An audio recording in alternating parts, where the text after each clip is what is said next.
बर्फीली पहाड़ियाँ, तेज हवाएं और सामने मौजूद दुश्मन को देखकर अच्छे अच्छों की रूह कांप जाती है।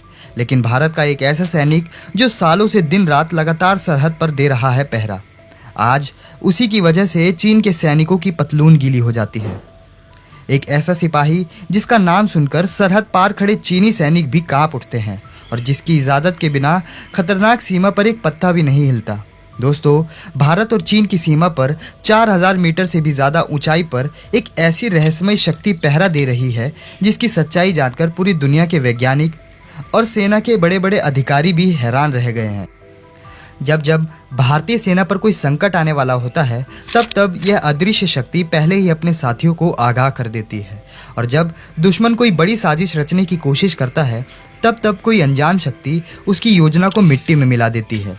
आज हम आपको भारत चीन सीमा के सबसे बड़े और रहस्यमय सच से रूबरू कराने जा रहे हैं।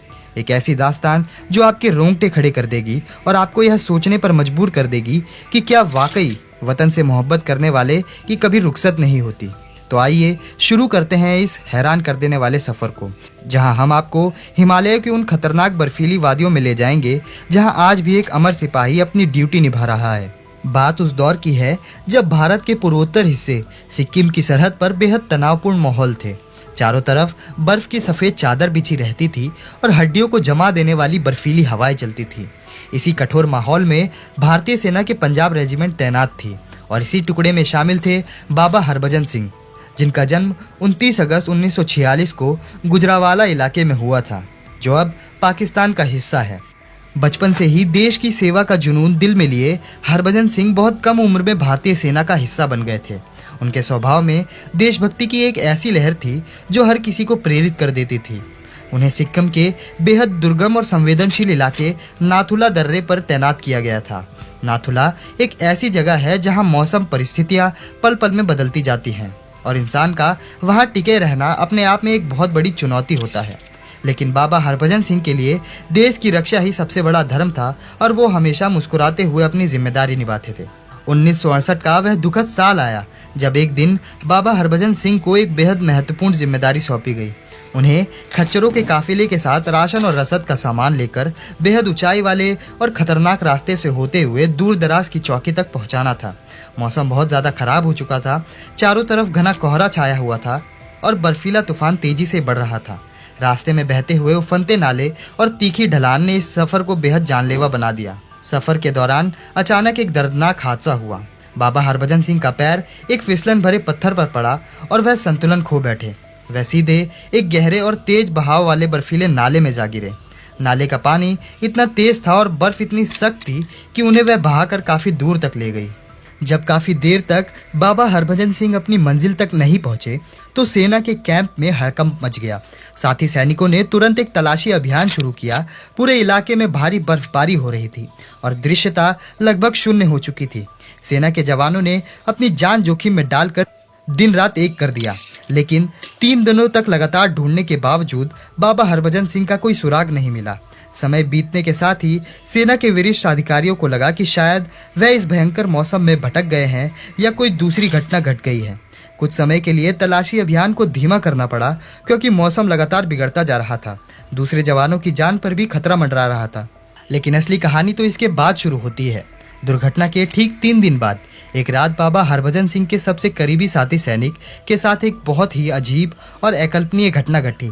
जब वह सैनिक गहरी नींद में था तो उसके सपने में बाबा हरभजन सिंह दिखाई दिए। सपने में बाबा हरभजन सिंह का रूप बिल्कुल शांत था और उन्होंने अपने साथी से कहा कि तुम परेशान मत हो, मेरा पार्थिव शरीर बर्फीले नाले के नीचे पत्थरों के पास पड़ा हुआ है और मेरी राइफल भी वहीं मौजूद है। उन्होंने उस साथी को सटीक जगह की जानकारी दी और साथ ही एक बहुत ही हैरान कर देने वाली बात कही। उन्होंने कहा कि अब मेरा शरीर इस दुनिया में नहीं रहा, लेकिन मेरी आत्मा हमेशा इस सरहद की सुरक्षा करती रहेगी और मैं अपनी ड्यूटी कभी नहीं छोड़कर जाऊंगा। अगली सुबह जब साथी सैनिक उठा तो वह काफ़ी घबराया हुआ था। उसने तुरंत अपने कमांडो ऑफिसर को इस अजीब सपने के बारे में बताया। शुरुआत में सेना के अधिकारियों को इस बात पर बिल्कुल यकीन नहीं हुआ। उन्हें लगा कि साथी के बिछड़ने के गम में सैनिक ने ऐसा सपना देखा होगा, लेकिन उस सैनिक के बार बार जोर देने और उसकी पक्की निष्ठा को देखते हुए एक छोटी सी टुकड़ी को सपने में बताई गई जगह पर भेजा गया। जब उस टीम ने उस दुर्गम इलाके के पास पहुंचकर बर्फ हटाकर पत्थरों को खंगाला तो वहां मौजूद हर इंसान सन्न रह गया। बिल्कुल उसी जगह पर बाबा हरभजन सिंह का पार्थिव शरीर और उनकी राइफल सुरक्षित हालत में मौजूद थी, जैसा कि उन्होंने सपने में बताया था। इस अद्भुत घटना ने पूरी सेना को हिलाकर रख दिया। सेना के अधिकारियों ने पूरे सैनिक सम्मान के साथ उनका अंतिम संस्कार किया, लेकिन इसके बाद जो सिलसिले की शुरुआत हुई उसने हर किसी के होश उड़ा दिए। कुछ दिनों के भीतर सीमा पर तैनात दूसरे जवानों को भी अजीब अनुभव होने लगे। बर्फीली रातों में जब तापमान 0 डिग्री के नीचे चला जाता था और भयानक ठंड की वजह से जवानों की आंखें बंद होने लगती थी, तब अचानक किसी के जोर का थप्पड़ चेहरे पर पड़ता और एक आवाज सुनाई देती कि उठो, सो मत, दुश्मन की नजर हम पर है। और जब जवान चौंक कर उठता तो वहां दूर दूर तक कोई इंसान नजर नहीं आता, लेकिन जवान पूरी तरह सतर्क हो जाता। धीरे धीरे यह बात पूरे कैंप में फैल गई कि बाबा हरभजन सिंह आज भी सीमा पर गश्त लगाते हैं और अपने साथी जवानों की रक्षा करते हैं। सैनिक बताते हैं कि जब चीनी सेना की तरफ से सीमा पर कोई असामान्य हलचल होने वाली होती थी या दुश्मन कोई गुप्त साजिश रच रहा होता था तो बाबा हरभजन सिंह किसी न किसी भारतीय सैनिक के सपने में आकर पहले ही सचेत कर देते थे। उनकी चेतावनी इतनी सटीक होती थी कि भारतीय सेना हमेशा समय से पहले सतर्क हो जाती थी और दुश्मन के हर मंसूबे पर पानी फेर देती। सीमा पर तैनात जवानों का यह विश्वास दिन बर दिन और मजबूत होता चला गया कि बाबा हरभजन सिंह उनके बीच मौजूद है। यह बात सिर्फ भारतीय सैनिकों तक सीमित नहीं रही, बल्कि सीमा के उस पार तैनात चीनी सैनिकों ने भी इस चमत्कार को अपनी आंखों से देखा।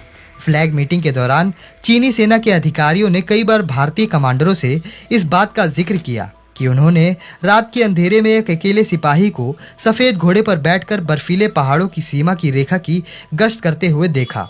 चीनी अधिकारियों ने पूछा कि आपका यह सैनिक भयानक ठंड में बिना किसी सुरक्षा के अकेले बाहर कैसे घूमता है।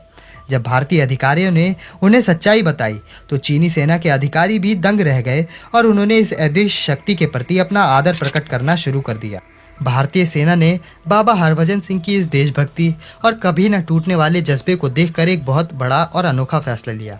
उन्होंने उन्हें सेना में ऐसे ही बनाए रखा और नियमों के हिसाब से समय समय पर तरक्की भी दी गई। वो एक आम सिपाही से बढ़ते बढ़ते कैप्टन के पद तक पहुंच गए। उन्हें हर महीने ठीक ठाक तनख्वाह भी दी जाती है और सेना के सारे नियम उन पर वैसे ही लागू होते हैं जैसे किसी जिंदा सैनिक पर। नाथुला पास के पास उनके लिए एक मंदिर और बंकर बनाया गया जिसे आज बाबा हरभजन सिंह मंदिर कहा जाता है।